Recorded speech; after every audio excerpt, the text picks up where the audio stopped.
welcome back. You are listening to Nate the Hate on iTunes, YouTube, Spotify, and Google Podcast.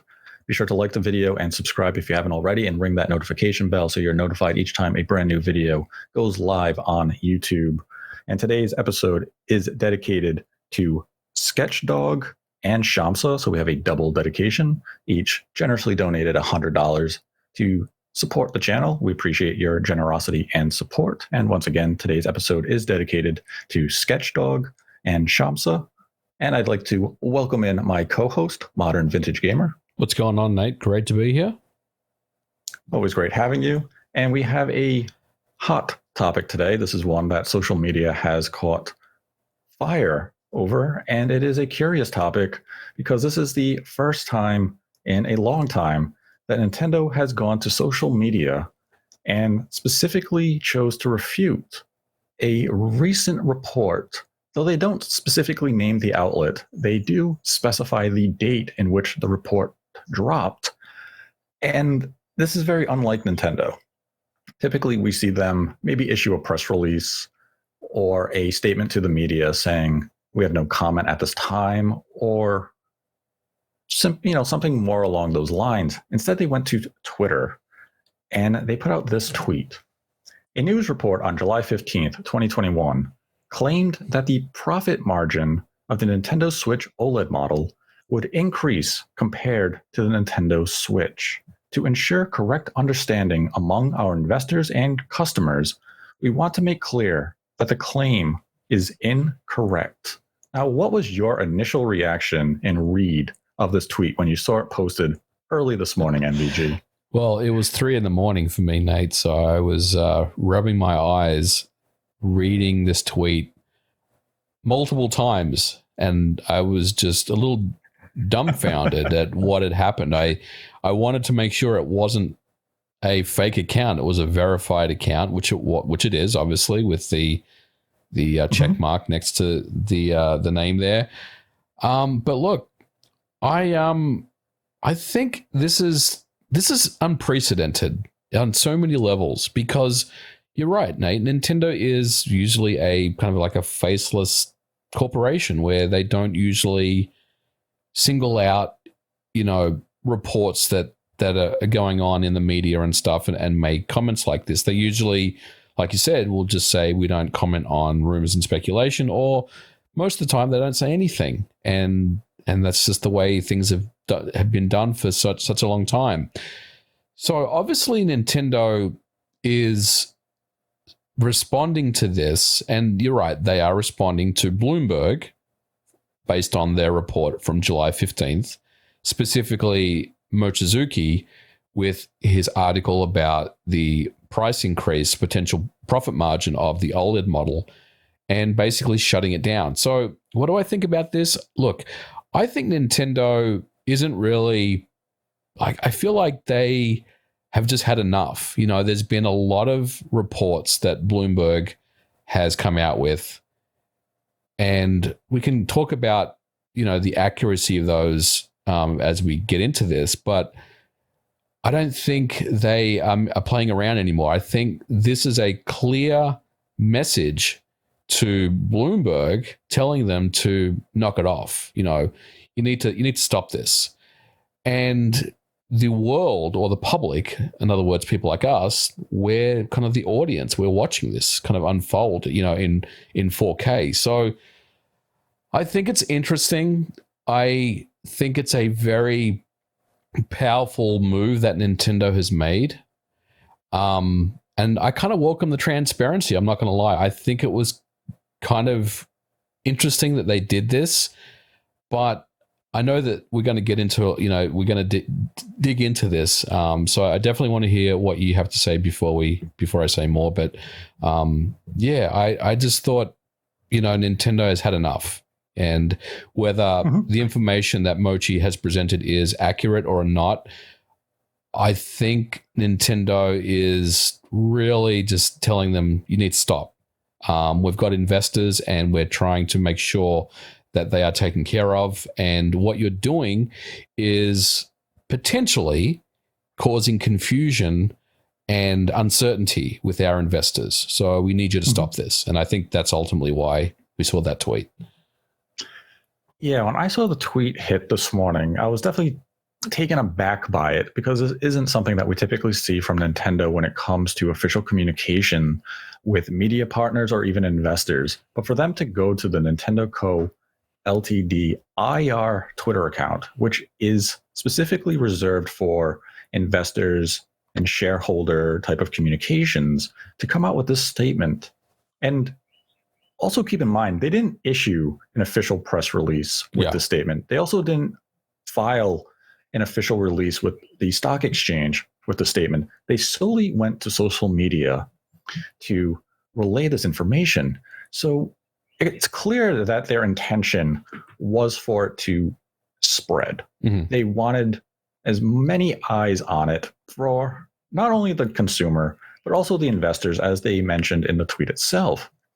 And when I saw it, my first thought was, this is a really odd report to come out and publicly refute. We've seen time and time again build of material reports for every console manufacturer come out ahead of launch because these components are public. You can find the pricing of these materials in public marketing. The cost of an OLED screen, the memory, all of these components, it's not a trade secret. Nothing in the Bloomberg report itself was framed as inside information. Every single quote cited in the article itself was from industry analyst or market firm analyst. And they're named, they're quoted, and that's where a lot of the pricing information came from. So there was nothing there that it was necessarily a case of, trade secrets that they wanted to get ahead of. But they took issue with the idea that the article implied. It did not straight out say as a fact that Nintendo would have higher profit margins, just that the expectation or that the potentiality is there for higher profit margins due to the bill of material costs increasing only by $10. Yeah. Now, I could see how that may influence an investor. You say, oh, the bill of material cost on the current Switch is X amount. Now, you're only increasing it by $10, but the difference of the retail price between these two units is $50. That means we should be seeing a higher revenue stream produced once the OLED model is introduced in October. So now, as an investor, you might get excited saying, we're going to see higher revenue reporting coming in Q3 and Q4 after the holiday once the introduction of this hardware is made. And that is not necessarily going to be true because the Bloomberg article specifically was only talking about bill of material. It wasn't factoring in external factors, be it freight or retail cost on top of everything. So Nintendo isn't netting $40 of profit from the OLED model. So if you sell 1 million of them, they're not making $40 million on hardware. The number is going to be significantly lower once all of those external factors are actually measured and calculated. So when I see a statement like this come out, I really wonder what was their goal behind it, because other outlets earlier in the month, so we're talking that predate the Bloomberg report, in some cases by over a week, also had quotes from analysts saying this release should lead to higher profit margins. And one of the outlets that did this, and it didn't really gain much attention, I would imagine, because the article itself was behind a paywall, but it is from Nikkei from Japan, who is regarded as one of the most credible and reliable outlets in Japan when it comes to Nintendo information. And they specifically had a quote from Hideki Yasuda, a senior analyst at the ACE Economic Research Institute. And Yasuda said, the price hike will improve the low profitability of hardware. The company's software sales plan is conservative, which will lead to an increase in business performance. So their opening statement really isn't any different than what the Bloomberg report also made notation of, that the higher price of this OLED model will improve profitability on hardware specifically.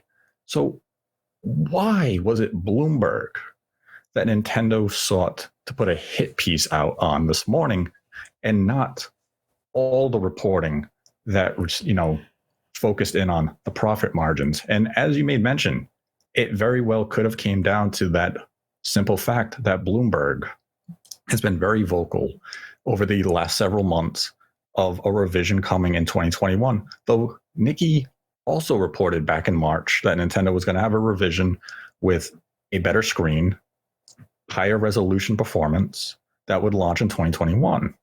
Now, depending on how you want to read that, you could say they were referring to the OLED model, and I would argue that you're incorrect because they specifically mention higher resolution. Mm-hmm. And as we know, the OLED model is not delivering higher resolution, higher contrast, yes, but not resolution. So I would say that they were reporting back in March also a 4K system, though they didn't go that in depth with details, but that's a matter for a different day. Yeah. But when you have numerous outlets basically, reporting similar information, why do you just target Bloomberg? If it is because they're more vocal, that they've been more insistent on what's to come, mm-hmm. I can understand why as a company you want to take control of your narrative. You want to take back control of the messaging that you want to put forth. And if your concern is with investors, seeing a Bloomberg article come out and say, here's the bill of material, this should lead to higher profit margins, and you as Nintendo come out saying, you know what? Maybe that information is 100% accurate as far as bill of material is concerned. But when this product launches, we're not going to have a higher profit margin due to those external factors, be it freight, maybe even COVID and inflation on certain components. But we will eventually, maybe not necessarily in the immediate short term, but in the long term, it will be higher profitability in terms of margin gains. It's just not there yet. And Nintendo is calming investor expectation so that they don't go into Q3 and Q4 expecting record-breaking revenue due to the introduction of OLED, and that they want to bring them back to earth saying, we're still going to be profitable, we're still going to have a good year. But we don't want that, I'll call it the Pokemon Go frenzy. You had investors thinking Nintendo was going to make billions and billions of dollars off Pokemon Go because they didn't understand that Nintendo's stake in Pokemon Go, the Pokemon Company, and Niantic was very small. So the percentage of revenue that they were getting from that product was minuscule, if not trivial. And when that report finally came out of their earnings after Pokemon Go exploded across the world and became a phenomenon, investors were taken aback saying, we expected you guys to be making a lot more money this quarter. What happened? And Nintendo had to clarify, Pokemon Go isn't our game. So maybe that's what happened here is they wanted to get ahead of their, I believe it's August 5th or August 6th, they have their next earnings report. And they want to get ahead of that by a couple of weeks so that investors going to that event don't have too many questions about the profitability range when the OLED model is introduced in just a handful of months. Yeah, I mean, I think that's definitely a valid way that this could go. So you're right. Nikki has made reports, but Bloomberg was the target of this tweet. I mean, they said July 15th, so let's be clear on that. I think the reason why they went after Bloomberg specifically is because Bloomberg has that wider Western reach. Nikki is, it's not that well known outside of, of Japan, other than analysts and people that are in the know with that. But Bloomberg, I mean, most of us are subscribed to Bloomberg, or we see Bloomberg on our timelines. So with that said, I think there is some merit in saying that Nintendo completely shut down that line of conversation before their investors meeting. So investors don't ask questions about, what about the report of a Switch that had 4K, or tell me about the bill of materials cost. We read that it's going to be, you guys are going to make $40 on each Switch sold. Those questions now have been eliminated from the conversation. So you're right, Nate. Maybe they are doing this to control the narrative, but I also have another kind of thing I want to throw at you, and that is, you mentioned that third-party analysts have looked at the bill of materials. Bloomberg was very transparent. It wasn't a leak of any sort. They basically just named the people that provided the cost of parts and stuff, which is right. But what if Nintendo is correct, and they're sticking, they're basically just hitting back and saying, no, you're wrong. It's not really up to Nintendo at that point to provide a breakdown of parts. Now, maybe they'll do that to investors if investors do indeed ask that question. Maybe they will be more transparent there. But I mean, is it possible? I guess this is my question to you. Is it possible that the money that Nintendo is making, or that when Nintendo is saying they're not making more money or whatever, could be true in that there is modifications to the dock. There's going to be modifications to the motherboard. There's an Ethernet to USB port built in, and there's a chip shortage right now. Could those not affect the price of the bill of materials that were quoted by these analysts, or do you think that they've kind of factored those things into the equation? I mean, it's a tough question to really approach, because let's say the chip shortage, there has been a price change when it comes to supplying the components for the chip. That in turn would mean the profit margins of the Switch on shelves right now and the Switch Lite would also be decreasing. Right. And they could be, though, right? Because we don't know what that is. It could be. Yeah. Right.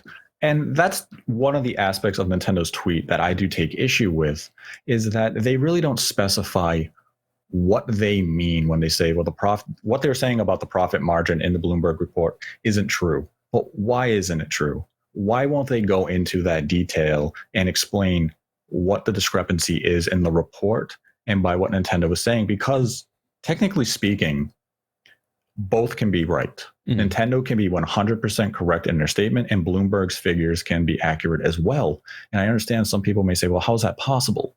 Because if Nintendo is measuring external factors, be it shipping, retail, presence, marketing, via ads and marketing campaigns, and even research and development, if they're factoring that into their overall revenue and even the profit margin that they're going to get per unit, that's going to come down versus the current Switch. And we don't even know the profit margin on the Switch on shelves right now. Let's just say for a number for the discussion, and we'll keep it simple. We'll say it's 10%. Right.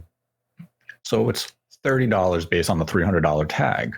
So if you came in at 10% on the $350, you're getting $35. But now, once you factor in all those other external factors, it comes in, let's say it comes in at an even $30. So you're identical number between the two units. But now what that would say is that Nintendo's statement on Twitter is correct. The profit margin didn't increase. It's less than that 10%, but the overall figure are comparable, but it doesn't change Bloomberg's estimates of bill of material. And that's where there's a lot of conflation going on with these, is that people are taking it and saying, well, Bloomberg is wrong. Yet they don't have to be wrong. Nintendo is purposely phrasing what they are doing in a deliberate manner because they technically don't owe anyone an explanation as to why they are saying the profit margin isn't going to increase. They don't owe that explanation to a single person. They know why. And that's for them to figure out when they're handling the books. Because for all we know, they could be comparing this to launch day back in 2017, what the profit margin was on the Nintendo Switch. It doesn't have to be present day. And when you look at their phrasing, it does leave that open to possibility. They just say the profit margin of the OLED model would increase compared to the Nintendo Switch. At what point in time? Or are you talking about individual units? Yeah. Are you considering those external factors previously mentioned? for both of the systems here, or are you just using it for the OLED model? What is the actual reason the profit margin isn't increasing? Because if I'm an investor, the Switch has been on shelves for 5 years. It launched in 2017. We're now in 2021. 4 years, 5 years, depending on how you really want to calculate the life or the shelf life of the product. But it has used the same component since 2019. Yeah. Component prices should have been coming down. COVID withstanding, components, especially at the yields that the Switch sees, the pricing should be coming down. If you are not getting profit margin gains on these components after this amount of years, something's wrong. Something is wrong in your supply chain. And it makes me wonder, what is the purpose of this OLED model if you're not going to be making more money? Because Nintendo's tweet as it stands is technically saying we're not making as much money on this new model as we did on our old model. We're making less money on a product that is thought to or has been expected to potentially phase out the current Switch over a period of time. You as an investor don't want to hear that you're not making more money or that you're not even matching. You're not even at a 1-to-1 ratio with the current Switch. Yeah. That's disturbing news. You know, if I'm an investor at Nintendo and I read Bloomberg, and most of these investors probably do, I'd be questioning, you know, what is going on? You know, like, what are you guys up to? Because we're reading these things over here, yet when you make these announcements, something's not matching up. Like some part of it's matching up, you know, like half of it's kind of matching up, but there's a disconnect here. And again, Nate, I just feel like Nintendo just wanted to put a stop to this, and Paul Mochi was the recipient of that. And you know, you know, I kind of feel for the guy, because a lot of his reports have been correct and a lot of his information has been accurate. I mean, he reported that an OLED model Switch would be coming out in October of this year. That information is undisputed. I mean, that's 100% accurate. Yep. But some of his other information obviously didn't turn out that way. Now, is that his fault, or should he have kind of not pressed the send button on the report, to send to his editor before it got posted? I mean, possibly. But if your sources, all kind of match up at the time, and we know how things change at the last minute. I do wonder if he should have just held on these reports a little longer before, sending them off. But I do feel for the guy, but I will also say that I think it is Nintendo's responsibility to step in and communicate clearly, very clearly, to investors, and just so it happens, Twitter and the Twitterverse, right? And I don't think that was deliberate at all, because you're right. If they wanted to get a message out to investors, they could have done it via other means, right? They didn't need to use a public forum to do that. And I think that's really them. I mean, it's being Nintendo. Like, they're just kind of flexing their muscle a little bit, right? And they're saying, you don't want to mess with us because, we know the answers. We have the answers. You don't. You think you know the answers, but you don't know all the answers. And, here we are talking about this stuff. So it's very interesting. See, that's the thing. Like, Nintendo, yes, they know the answers. They hold the answer key. They make the test. But what if enough of the answer key did fall into the hands of Bloomberg, Nikki, and Nintendo simply saying there, how did you open our file cabinet? Right. Well, let's say for a second that did. Let's say that Mochi's info is correct, that the bill of materials is correct, and they're making $40 profit on each OLED Switch. How would that damage relations with investors if that information was true? Why would they announce this then? Why wouldn't they just let it go? That's the $1 million question. Is, if anything, that news purely just as news, as an investor, will get you excited. It sounds like we're going to be making more money. But I guess it's because when that reality hits and the model is introduced, and in Q3, which would be October to the end of December, you don't see that huge revenue spike. Then investors are going to say, what happened? You introduced this new model that was supposed to have a higher profit margin. Why did we not see higher profit gains in Q3 versus Q3 of last year? And then Nintendo has to explain, well, the profit margin really isn't that high. Here's the bill of materials.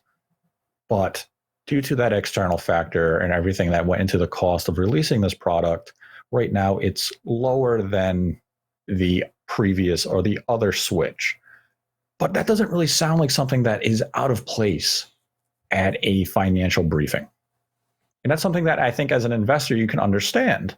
So why was it this particular report that just went too far for Nintendo to say, we have to nip this in the bud? We want to discredit Bloomberg as an outlet. We want to discredit Mochi as an author at Bloomberg. We want to discredit his information moving forward so that when their next report about Nintendo hits the airwaves or the newsstands and the internet, that everyone reading it will now view it and give it a second thought saying, what if this isn't right? And that's what this really kind of feels like, is that Nintendo wants to discredit these reports and the individual. And you only do this for one reason, because the information from the individual is credible. You don't go out of your way to discredit an already unreputable source because they're a waste of time. You let them fade away into their own oblivion. You only seek to discredit a valid and credible outlet. And Nintendo, I think, views Mochi as a threat because his reporting has been too on the money recently. Despite what people want to say of, oh, this wasn't accurate. But as you mentioned, he put out the report 6 weeks ago that a Switch is coming out in 2021 in October with an OLED screen and a new dock. And that was perfect. And now you come out with a bill of material report. Again, citing public information, naming analysts in the marketing sector who have access to supplies and have access to the information to say, this is what the screen cost. This is what the memory cost. Cost is cost. If the OLED screen is costing Nintendo $350, or that is what the screen sells for in the mass market is $350 for this OLED screen. If Nintendo is paying $450 for it, well, then they're a dumb company. Because at the end of the day, if it's a $350 screen, it costs $350. If you're paying more for it, then you made a mistake somewhere in your contract agreements. But you would only come after an outlet that's credible. And the fact that they chose Bloomberg and Mochi, I think, speaks volumes. They want to discredit this credible source so that the public doubts them, so that investors doubt them, so that the gaming community moving forward will second guess the information from this outlet. Now, is this going to slow down the editors or Mochi at Bloomberg? Very, very unlikely. If anything, Nintendo lit a fire under their ass. They're going to go to their sources. It's interesting you say that. Like, I do wonder what's next for Bloomberg and Mochi, whether they'll maybe cool it a little bit and you know, whatever comes out next, they will maybe sit on for a little while longer before they drop stories. Is Mochi's job at Bloomberg under threat? I mean, there's all sorts of questions, but I mean, you're probably right. They're now lit a fire under Mochi, and if Bloomberg's team there, if his team there continues to support him, hopefully they will. I mean, I don't really see anything changing. I still think we'll see more of it, but I mean, it is interesting. Like, I do wonder, do you think it was a mistake that Mochi did release the most recent report about the estimated bill of materials and the potential profits that could come from the OLED Switch? Because when I saw that report, I was like, now why is this coming out now? We just got the announcement. The pre-orders are coming and everything. So why is this why is really this that important right now to talk about? So do you think that it was a mistake, or do you think, it was newsworthy that he did make that report? I don't think it was a mistake to release the report. If there was any mistake, maybe it was just the implication that this could lead to the higher profit margins. But higher profit margins has always been the goal with revisions. Because what we typically saw with revisions is that they came in at a lower price than what the hardware that it followed launched at. Because components come down in price, it's cheaper to make the systems due to increased yields. So you come at that lower price to spark new interest in your brand so you can sell a lot of units at more profitable hardware. So it's really nothing new for this industry. It's fairly standard. All the console manufacturers do it. And with the report, we've seen bill of material reports time and time again. This isn't new reporting either. So maybe if they didn't imply that this could lead to higher profit margins, or, then it would have been a little more acceptable. But I still think the reaction from Nintendo just seems out of place. So much personal, isn't it? Yeah, it feels like it's a personal vendetta against them. Yeah. Of how dare you report these bill of materials? Right. While, as we mentioned earlier, 2 other outlets preceded the Bloomberg report by over a week. And yeah, they didn't gain as much traction. So maybe they weren't misinterpreted in a way that the Bloomberg article was. And I think a lot of people looked at the Bloomberg article and they took numbers and they created facts that didn't necessarily exist. And when I talk about that, what I mean is we saw the number of like $40. So we say Nintendo's making $40 on the OLED Switch.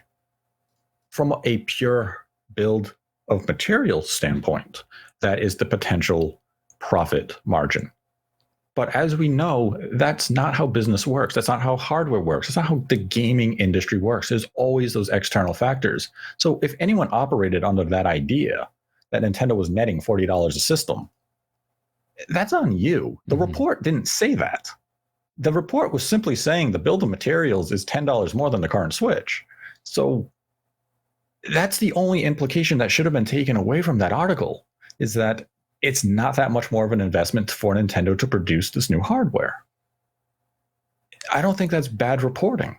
I don't think there's anything wrong with that style of reporting, because even if they waited to say, let's say October 8th, when the Switch OLED launches, and you could open up the hardware, you can take out each component and you Google searched it by the serial number and you got the cost per unit. Eventually the bill of material was going to be reported anyways. Was Nintendo going to come out on October 15th and say, how dare Linus Tech Tips puts out this information? It's wrong. Would they have gone that far then? This just feels as though it was a personal attack against Bloomberg for being too credible, and they needed to silence their threat. Because that's the only time you would pull this move. This is a maneuver. This is a defensive reactionary maneuver when somebody is pushing on you. And you have to do something. I don't disagree, but I also don't agree with what you're saying. Like, I feel like this was a lot simpler than that, Nate. I think this is just look, there's no question they're trying to control the messaging here. I think we could definitely agree on that. But yes. I kind of treat this very much the same as what recently happened with E3, where there was a report that E3, the ESA was going to pay or charge for premium. I can't remember what it was. You know, there was a premium tier where you would have to pay to watch some of the events. And then the ESA basically came out and just shut it down and said, no, that's wrong, right? I kind of treat this in the same fashion as that. But having said that, I mean, it did come from, their corporate account. It wasn't a PR statement, right? It wasn't a public relations thing. And that's the part that I guess we may never know the answer to. At the end of the day, we can sit here and speculate. I think you have a valid argument that maybe, Mochi is getting too close to the truth and they just wanted to nip it in the bud. So that's certainly a possibility. But I also feel like my viewpoint in that they're just sick of, reading about this stuff. Investors are confused. There's the possibility of it being damaging to their brand. And they said, we've had enough of this. We need to stop this right now. Right. And now whether, like you said, whether it's going to succeed, well, it remains to be seen. I mean, right now, Nintendo is taking a victory lap, but that doesn't necessarily mean Mochi won't, have more reports in the future about the Switch. You're right. They may have lit a fire under him. He may now really want to dig deeper and find out all sorts of stuff. So I'm fascinated by this. I mean, this one tweet has just like illuminated my whole day. I'm just trying to figure out where things are going to go from here. Yeah, the truth is probably somewhere in a happy middle between both of our views on this. And it really could be a case of Nintendo saw Mochi getting a little too close to truths that they didn't want out just yet. So they want to discredit the reporting as quickly as they can, calm expectations for investors, and just say let's go business as usual. Yeah. We can explain to them that revenue is still going to be strong. We're just not going to see those high peaks that you would expect from the higher profit margin gains on new hardware that you would typically see from previous releases. So now that happens, you calm the investors down, and there probably is a little bit of confusion in the market due to, the 4K or the Switch Pro as was dubbed, and then this OLED model. And I think Nintendo really wanted to come out here and make that example of Bloomberg and Mochi specifically, because when Nintendo introduced the OLED model, their stock took a dip. Investors were not excited for this. This was not the model that had been in the news. Mm-hmm. This was that's it type of moment for an investor. This wasn't exciting. This wasn't going to move the needle any meaningful way. Right, because we were expecting, I think everyone was expecting something more, Yes. Yeah, as specifically as Bloomberg mentioned in their reporting back in June that it was that model. And now a month later, it was not that model. It was a conflation of two truths merging into one. I think what you're saying right there is the crux of this issue. Mm-hmm. Yeah. And it could really be something that simple, where it was just, we need to discredit Bloomberg so we don't see that type of stock dip. But at the same time, what I would love to ask Nintendo, or even to an investor and a shareholder at Nintendo, without the reporting of a more powerful Switch on the horizon, would you still have been excited about this OLED revision coming out this year? Or would it still have been kind of that flat welcoming of, this is what you're going to come out with this holiday? What's the difference? And with that in mind, if Nintendo followed up and said, we're not going to be making any more money on this hardware versus the current Switch, what is your motivation as an investor to be excited for this OLED model? Yeah. Like, put those two factors in your mind. It's still the OLED model, but Nintendo is going to follow up and say, our profit margins aren't increasing. Yeah. I mean, it's a good question. And I would love to ask even Nintendo that, because now we're at the point buy one share and jump on the call in August. You may get a chance. It's true. And I don't think I'd be that excited. I'd be like, so you're introducing new hardware, but we're not making more money? You're coming in at a higher price, but we're not making more money? The internals are the same and we're not making more money? Why is this product a thing? And that's not due to Bloomberg reporting.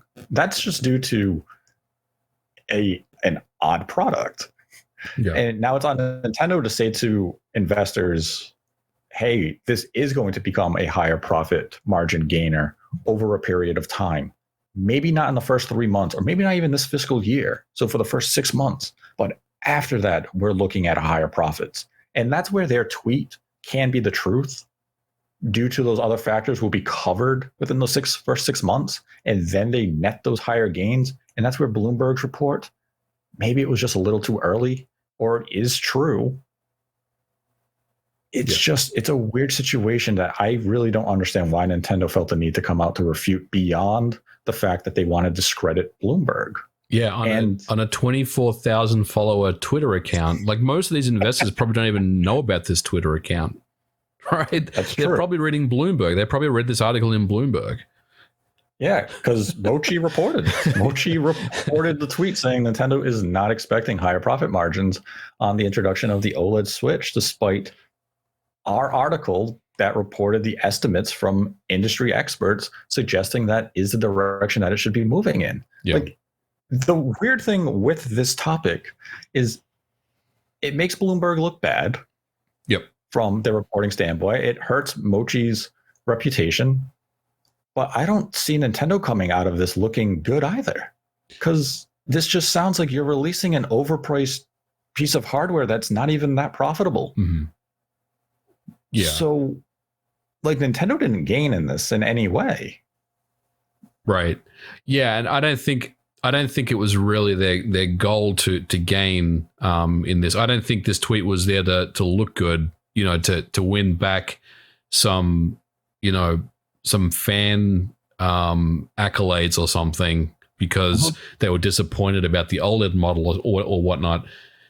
I mean, again, this was just a message to investors, but they crafted it so the world could see it at the same time. And I think, that's really that. They played a masterful word game. Yeah. Because their wordplay is essentially the profit's not going up, but you don't know why. We're not going to tell you why. And we're basically saying the Bloomberg report is fake, but we're also not going to tell you why either. Mm-hmm. So it's, how do you dispute those claims? They're not giving you anything to lean on. I can look at that and lean into it and say, you are using the external factors of cost to basically say, well, they're not right. They're technically right, but we're not going to give them that credit because we're playing a game of semantics here. If you were Mochi, mm-hmm. what would your next move be? Would you be filling out your resignation right now at Bloomberg and saying, I gave it my best shot, but I'm done here. I'm going to go fishing? Or do you kind of hold firm and say, let's go, boys. I'm really pumped now for this. If you want to fight me, let's fight. Yeah, I'd say, come on, let's go. You think this is over? All you did is motivate me more. I'm going to get better information, and I'm going to come out with the next thing. And let's see if you come out publicly to refute it again, because you probably won't. You did it this one time for whatever reason you thought you had to. And again, you didn't do it through an official channel directly to your stockholders. You didn't even go through it with a legal means. I just find it funny. It's like a 24,000 Twitter follower account. Yeah, a lot of the social media discourse that I've seen today is like, oh, look, Bloomberg insiders wrong again. This wasn't an insider report. The sources were named. The sources are known. You can look up their credentials. I was getting people mad at me about this because I reported on Bloomberg videos, about the Switch. I mean, there's been all sorts of stuff going on Twitter today. Yeah, and the original report, even with the Nintendo statement factored in, the reason you release revision hardware is to increase a profit margin. That isn't incorrect. That's why those releases exist. It's so the company can make more money. They can get rid of the older models because sometimes those end up costing more because the components are no longer in mass production. So you phase into new, cheaper components and supplies, and you do the revision. That's why you have a PS3 Slim. It's why you had the PS2 Super Slim that was terrible and flimsy. It was cheaper for them to produce. And they come in at that price and they sell it. So this is, as we said, this isn't a new thing for the industry.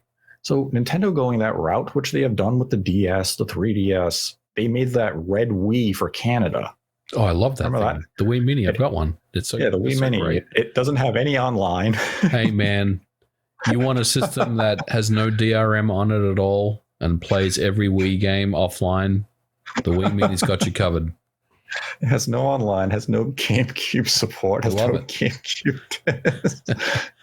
But like that type of revision was for Nintendo to make more money on that release in the limited market that it was released in. And that's where like the Bloomberg report, there's something there that needed a statement of refuting. It didn't need to be contested. Yeah. And I really still don't understand why, like, beyond what we've discussed, the idea that this was just, we have to discredit that outlet. They're flying too close to the sun. Let's shine a little brighter and melt Icarus's wings. Beyond that, I don't understand the purpose of the statement and what it served. I've seen a lot of people going around now saying, oh, Bloomberg doesn't know anything. Mochi is always wrong. So maybe Nintendo did succeed in their goal. That's what they're going for. Well, then what I would say to those individuals, be it just a avid fan, a gaming enthusiast, a forum goer, a YouTuber, a content creator, if you believe Bloomberg is inaccurate, if you believe Bloomberg is wrong in this case, or that Bloomberg does not have access to good information, then by all means, moving into the future, ignore them. Ignore what Mochi reports. Don't report it yourself. Don't comment on it. Leave it alone. Because that's what you should do. If you no longer find them credible, ignore what they discuss and ignore what they report. But let's be honest, that's not going to happen. So a lot of YouTubers have gotten criticism because they report on the Bloomberg stories, and now a lot of YouTubers have been criticized for, I guess, pushing the narrative, right? That Bloomberg has started.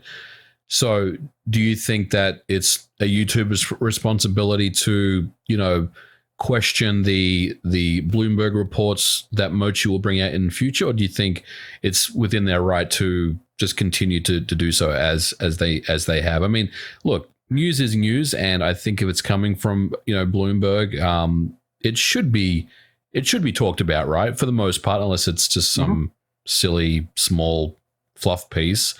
But do you think that YouTubers should be on the hook now for this, or do you think just they should continue the way that they have been? I'd say the only ones who should be on the hook are those who come out and say Bloomberg is an unreliable source and then continue to use Bloomberg news for topics. If you believe that they are not a reliable source of information, then you should do your base a service and not report it. Because if you don't believe in the information yourself, why are you going to report it and spread it to your base? Just to say, I don't believe this, but I'm going to waste your time? Right. And that's my thing, is you don't have to believe the Bloomberg report. You don't have to believe Bloomberg for any report. That's up to you as the individual. And a content creator who decides to report on, we'll say the build a material report from last week, if you reported on that on your own, there's nothing wrong with that. This is a credible outlet with a respected author who named several sources for his information. What was there to doubt? Yeah. All of the data had backing. It had support. This wasn't a case of people in the know or people with knowledge of. This is Hideki Yasuda of Ace Institute Research says the screen costs X amount. The memory costs X amount. What's wrong with reporting that? Nothing. Yeah. Yeah, I mean, I don't think we'll ever know the full story behind this one. And honestly, Nate, I think we probably won't see that Twitter account do anything for years. I think they're just going to go back to what they do, and that is nothing. So I'm just fascinated by this. And I am very curious to see how Bloomberg responds to this. They may just do what Nintendo does and just ignore it and go about their business, which I think is probably what they're going to continue to do. But I do wonder, how much damage it has done to Mochi's credibility, whether that is justified or otherwise. I mean, on Twitter, there's people that are like, pointing fingers, saying, I never believed his information. His track record is not great. But I mean, that's a very, very small vocal minority of people. A lot of people read Bloomberg, outside of video game people. So I do wonder how much damage has been done. But I mean, I think at the end of the day, Bloomberg is going to continue on the way they have and keep doing what they do. I'd say the damage done was probably in the limited circle of people who really weren't that invested in the coverage that he was doing to begin with. Right. It's just non-investors. They go to not investors, and they're not even invested as just fans in what was being reported. They're just that vocal fan who thinks they understand the industry while they actually have never had a foot in the industry for even half a second. They think by buying a video game that gives them insight into how a video game is made. And in this case with the Bloomberg stuff is, if you're a fan and you don't believe in his report, that's fine. Don't believe in his report. But when it ends up being accurate, hopefully you're able to give credit where credit is due. But that's too much credit for the social media sphere of humanity. I know that's not going to happen. They're going to just ignore it and move on and wait for him to report something else. And then when it gets 9 out of 10 things right, they're going to say, yeah, but you got that one thing wrong. Right. And that's what they focus on. That's what we do as humans. We focus on the negatives. We focus on the outliers. Right. When I make a video, I get 1,000 positive comments. I get one negative comment, and I focus on the negative comment. That's just that's how humans are hardwired like that. That's just the way things are. Yes, that's true. And one thing that I do find slightly disturbing about the Nintendo statement is, I understand why a company wants to control or have control over their messaging. And it's a reasonable request for a company to have that level of control. But I do find it disturbing that they have essentially come out and made the claims that Bloomberg's reporting is not accurate, and to discredit an outlet as an entirety. That is disturbing to see, because that creates that fake news narrative where you can't trust these outlets reporting on these corporations. The only means of access in terms of information from these corporations has to come from the corporations itself. And that's that level of control of messaging that's not good for any industry. And that's where, if they wanted to refute this, I think they could have done it in a better manner. They could have done it at a shareholders meeting or at an earnings report and given full-on data and an explanation as to why the profit margin hasn't gained. But to go to Twitter and blatantly call out an outlet for their report, it feels too far. Yeah, I mean, it does feel personal, doesn't it? Like they're just, they're taking a shot at Bloomberg. This is a kill shot, they're taking at Bloomberg.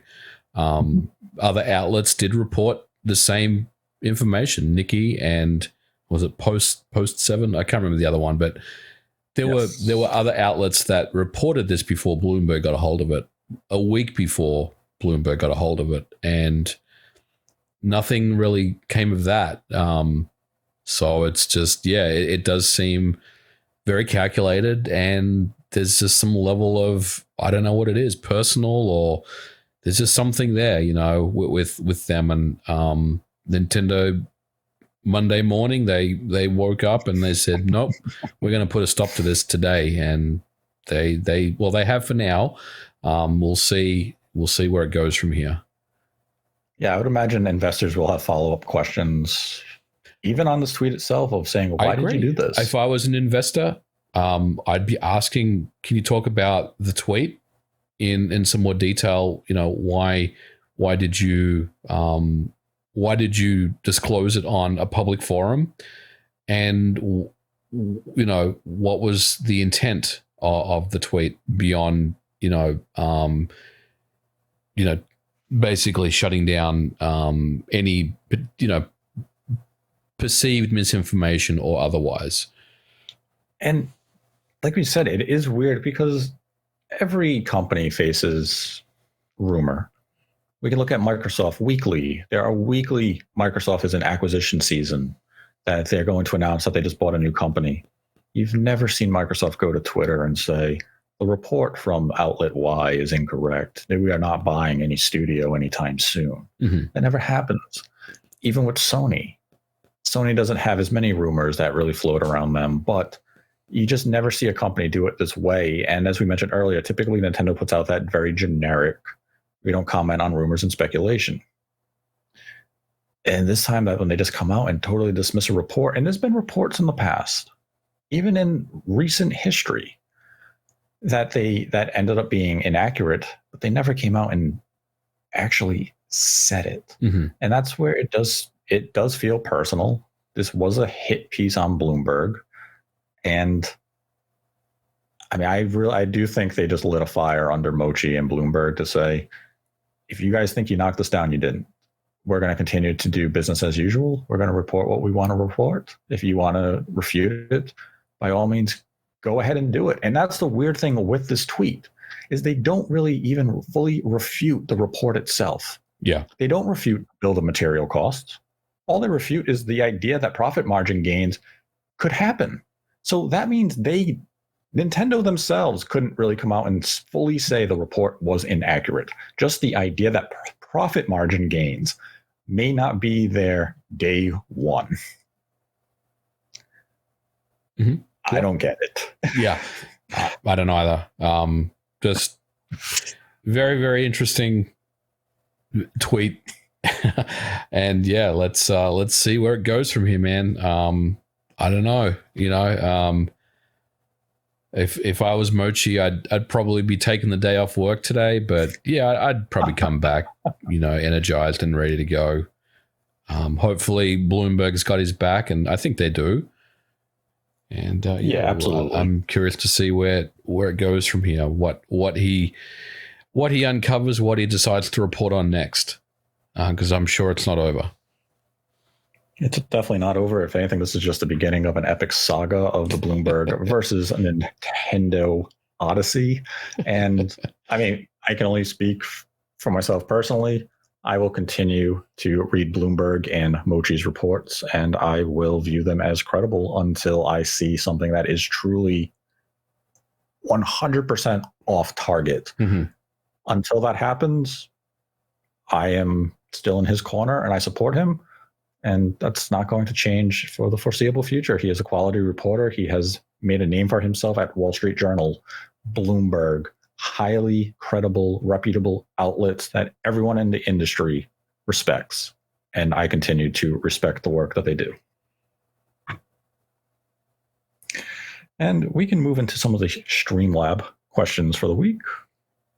Our first comes from Selendrith, donated $10 and asks, in your view, is it due to shortages of chips that there's no 4K in the new Switch version?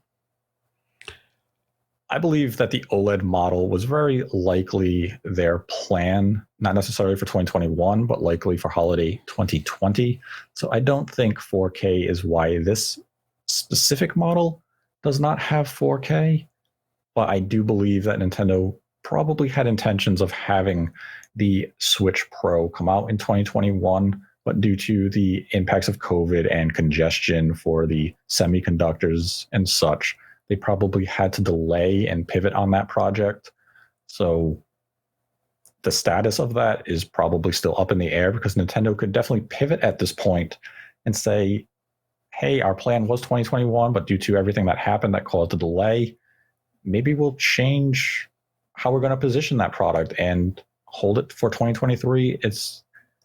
That's who knows at this point. Yeah. This industry is very fluid. Things change by the second. Yeah, I mostly agree with you, Nate. I think their partners may not be ready. Nintendo themselves may have been ready to move with it, but I think their partners, i.e. NVIDIA, still need more time. And this is what we got. Yes. Then had a $25 donation from Zadia Quest, who writes, with the announcement of the most recent Switch revision, I remembered you guys discussing the topic a few months ago. The nostalgia compelled me to donate. Keep up the good work. Thank you. Then had a $5 donation from Elvergon, who writes, great podcast, guys. Really enjoy your show. Keep those episodes coming. Shall do. Then had a $5 donation from Jake, who writes, thanks, Nate and MVG. You both deserve $1 million Streamlab dollars for your work. Will Nintendo release an OLED Switch Lite? I'll take one in atomic purple, please. I don't know if we deserve $1 million Streamlab dollars for our work, but that would be nice one day. And would be. I do anticipate Nintendo will release an OLED Switch Lite in the future, probably not until, let's say, second half of 2022 at the absolute earliest. Yeah. I can see that happening, and it could even be a silent revision almost. Yeah, I think once manufacturing of the screens and the yields are high enough, they'll say, okay, time to phase out that Switch Lite. Let's throw in that OLED model, justify that price, maybe even bring the price up to $250 if they really wanted to. Make a little, well, we can't say that. Yeah, we can't say it would increase their profit margin. Might not. You may. I don't want Nintendo. They may tweet at you and exactly try to shut down the podcast. We can't say that yet. Then had a dollar donation from Jackie G, who writes, favorite Nintendo console, favorite PlayStation, and favorite Xbox. SNES, PS2, and original Xbox. I'm going to say SNES, PS2, and Xbox 360. Yeah, I had to think about that a little bit. I got to go with OG Xbox. Yeah, 360, just Lost Odyssey, Blue Dragon. Yeah, I mean, there's some good stuff there. Yeah. Then had a dollar donation from Nexus, who writes, is the Switch Pro likely for 2022, or does that contradict the Switch era strategy of new hardware every other year? At this point, I would expect enhanced hardware in 2023, not 2022. Maybe the Pro was never real and 4K is a next-gen 2023 feature. Thanks. I would say 2022 is potentially still on the table. It likely comes down to the semiconductor shortage and congestion in the supply chains as to when they can get the product to shelves. And Nintendo could still pivot. They could always pivot and say, let's just make this a full next-gen successor, though the difference between a successor and a Pro really just comes down to marketing and branding. It all comes down to how Nintendo wants to position the unit. And for the sake of this question, I understand that we are operating under the idea that Nintendo's next-gen system is going to continue the Switch line. I mean, we can't even assume that. We never know what Nintendo's doing with next-gen successors. They could abandon the Switch line. We really don't know. But if they do continue the Switch, I don't even... 2023 still seems early for a successor, though the hardware is dating rapidly with that X1. So if the Pro is still something that is in existence, and the plan was to get it out for 2021 and they had to pivot into 2022, they may repurpose it and just make it a full-on successor for 2023. But it's really hard to gauge at this point in time. There's simply not enough information to really develop a full sense of I agree. I think something definitely exists, but I couldn't tell you when it's coming. Mm-hmm. I mean, that's the reality of it. Yeah, maybe 2023. I just don't know what's coming next. Yeah, like the dev kits can be out there and their plans can just be continuing to be pushed. And because the dev kit distribution was still pretty limited, if Nintendo had to say use those as bases for working on something bigger, they could go that path. It's really hard to gauge what the future holds right now because there's a lot of uncertainty in the industry as a whole.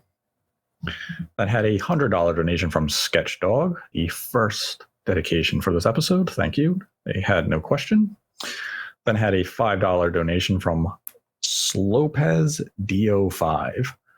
Am disappointed by OLED Switch. Thought it'd have a bit more to help with performance. The 4K Pro rumor hype was out of control, and it's your fault. I'm also kidding. That's a ridiculous statement.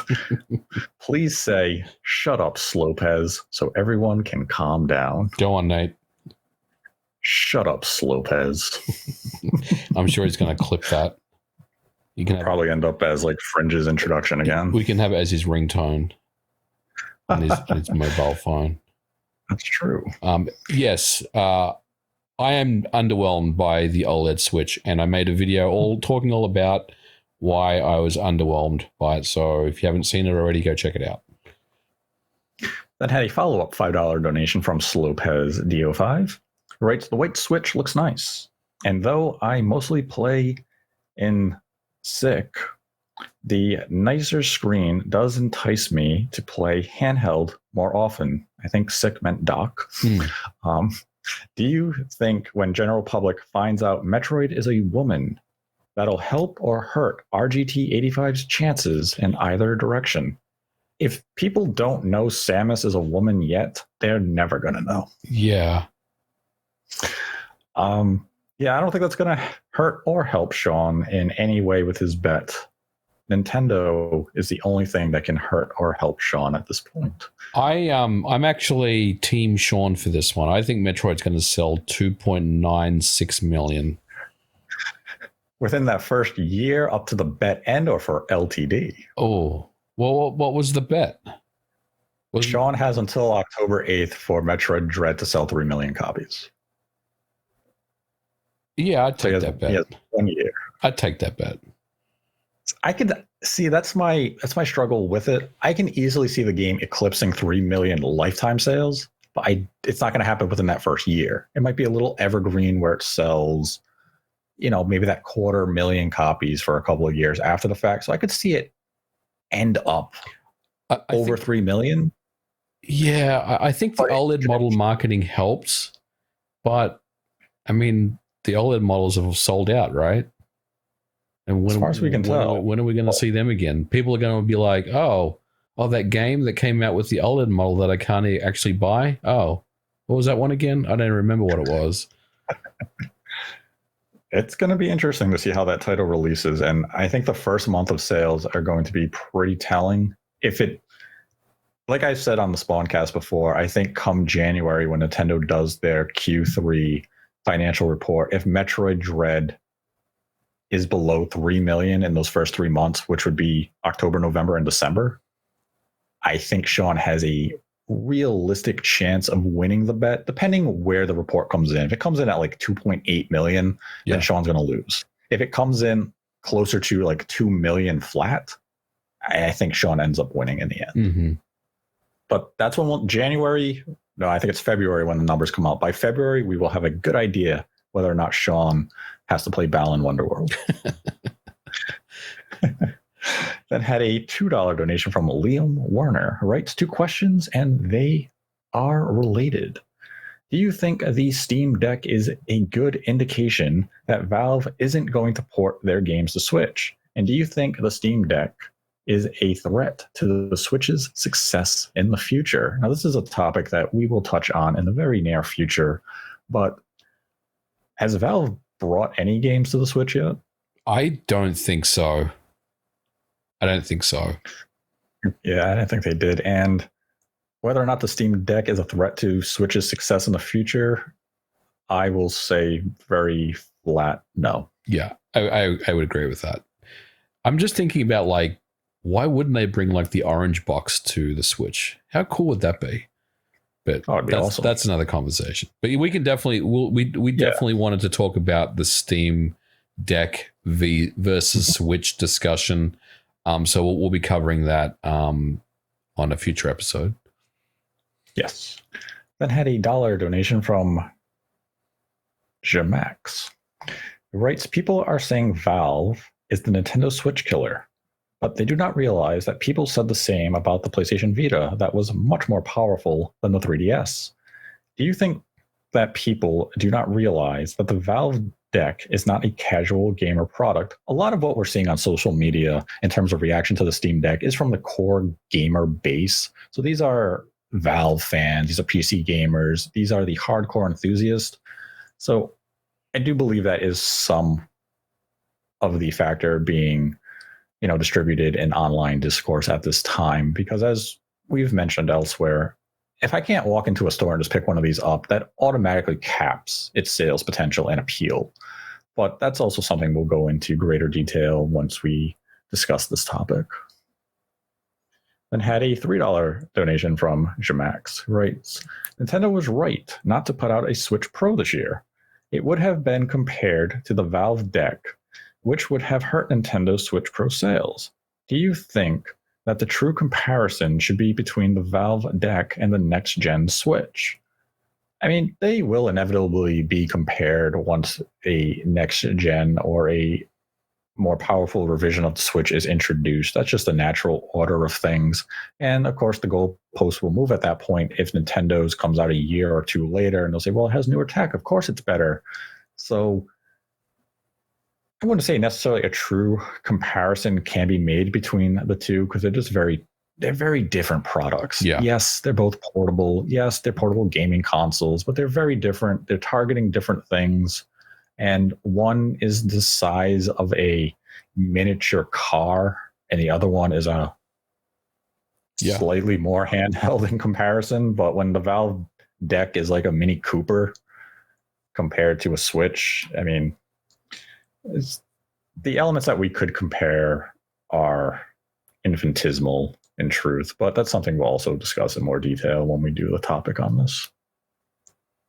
And had a $5 donation from Jamax, writes, Nintendo fans should be happy with the Valve Deck. Competition is good for consumers. Hopefully the specs of the Valve Deck will be the floor for the next-gen Switch in 2024. Do you think that next-gen Switch reached the performance of the Xbox Series S? No. Yeah, in raw figures, no. When you factor in something like a DLSS type solution, you can get resolution and even frame performance that's probably comparable. But in terms of just raw performance figures, no, I don't believe they'll come close to an Xbox Series S. Even once you factor in battery life and all those other factors, it's still coming under. Yeah, Nintendo's approach to the next Switch, or the Pro, whatever we call it, is they have to figure out a way where they can have more powerful hardware running at the same battery life. That is what they're trying to solve for. Once, if and when they can solve for that, that's when we'll see new hardware. Mm-hmm. Then had a $100 donation from Shamsa, the second dedication for this episode. No question. Thank you for your continued support and generosity, Shamsa. And then we had a $5 donation from Madanume, who writes, something that got completely overlooked. What did we think of Tony Hawk 1 and 2 Switch port? Will we see a big sale before the year ends, like we saw with Crash and Spyro? I didn't play the Switch port. I picked it up on the PS4. I liked it, but honestly, I didn't really care too much about the Tony Hawk stuff this time around. I know people are gonna say what, but I mean, I just felt like, it was great that it came back, but it had its moment for maybe a week, and then people forgot about it. It was cool, but I think there's something inherently about the Tony Hawk games where it was like so awesome to play, in the 2000s, so it was so great to have that game. But it's 2021 and video games have evolved, and I just felt like, it was cool for a hot minute. And then the Switch port, all I've heard good things about. It's 30 frames per second and all that stuff. So I just didn't really, I wasn't that interested in it. Yeah, I haven't played the Switch port like you mentioned. I've heard good things about it. Yes, it's at 30 frames a second. I believe the local multiplayer kind of has significant frame rate drops and even resolution drops. But if you don't really play local co-op, you're not going to encounter that problem. But I echo your thoughts. I played the Tony Hawk 1 and 2 free trial on the Xbox. And I was a big fan of these two games back on the PlayStation 1, Dreamcast.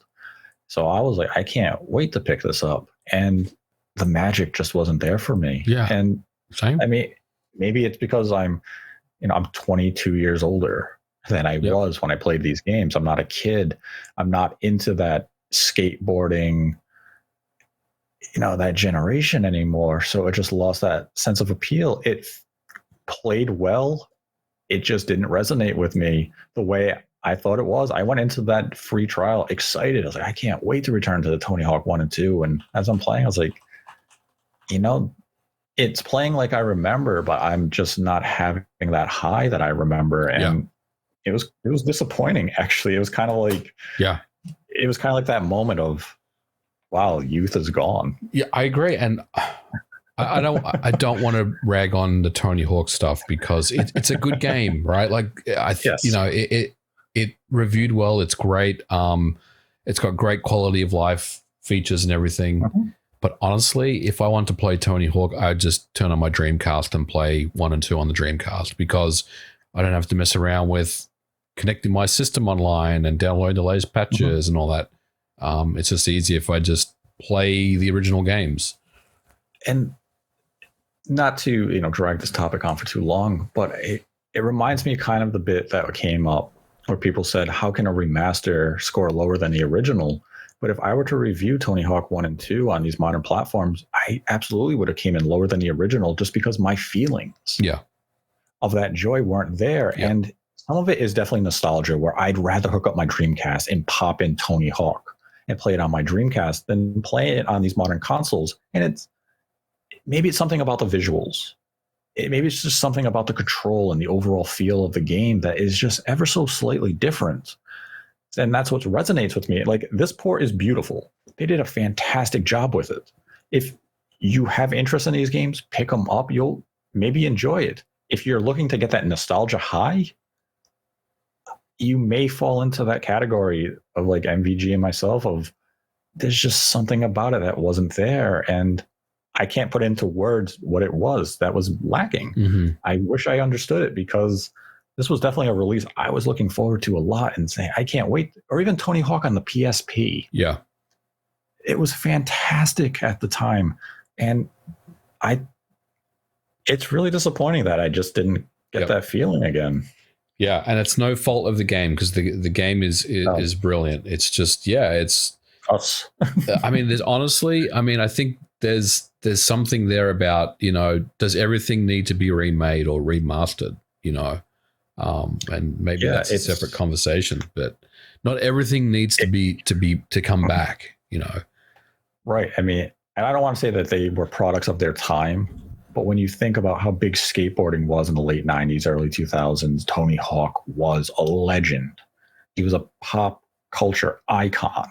You watched the X Games back then. It was like you put on ESPN to watch the X Games in the summer. It was in that moment that this was that defining video game for a generation that just didn't click with me. I guess this is like, if you're old and you want to revisit disco, you just can't. The disco era is dead. But I will probably still get the game if it's on a discount later on this year on Black Friday because I like getting physical Switch games. Yeah, I think if I could get it for $20 or like $15 on the Switch, I think I would do it. I'd regret it probably after a week and say, why don't I love you? But I'd definitely be tempted.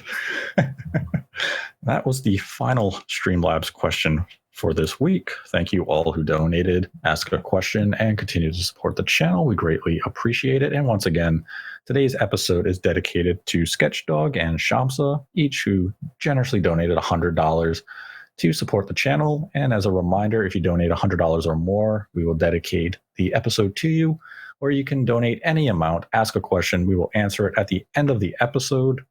And I'd like to thank my co-host, Modern Vintage Gamer, for joining me as always. Thanks for having me on, Nate. It was a great conversation. I really enjoyed it.